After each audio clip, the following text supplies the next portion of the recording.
thought about that story where the fella was, and this has been years and years ago before modern technology, was on a ship one day, and this ship got in just a horrendous storm, and those waves began to toss that ship back and forth and begin to rip that thing to shreds. And anyway, the ship went down, and this man wound up on a desert island all by himself.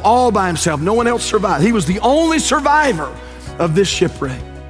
He woke up, on the shore, half drowned, and he wakes up on this island and he thinks, man, what in the world am I gonna do? I'm all alone. I don't know where fresh water is. I don't know if there's food to eat.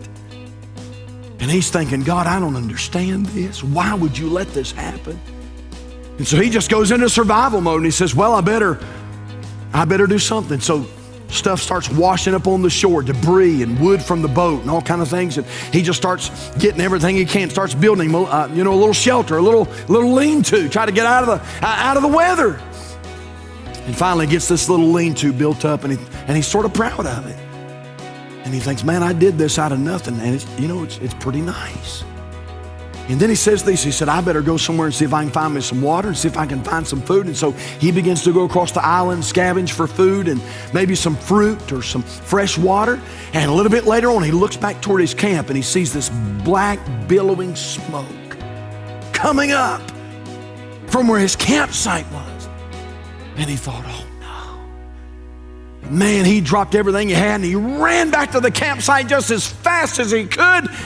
And by the time he got back there, he had built a little campfire right there close to his lean-to. And you know what? The fire got a little too close to the lean-to, just caught it on fire and just burned it completely to the ground.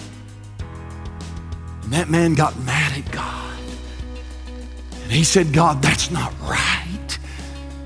You took everything I had. That's not right. That's not fair. But a little bit later, a rescue boat came.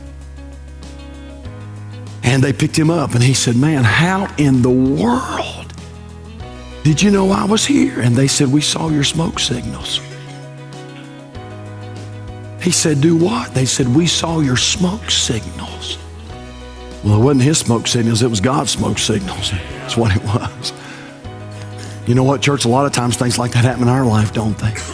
Car breaks down, the motor blows, the bill comes due, somebody gets sick, hospital bills are coming in, and we're thinking, God, that's not right. That's not right. If you really love me, you wouldn't let this happen. Please understand something. There's a heavenly Father that loves you with all of his heart. He loved you so much, he gave his only son for you. And I can promise you this, if he's allowing it to come into your life, God's got major plans for you.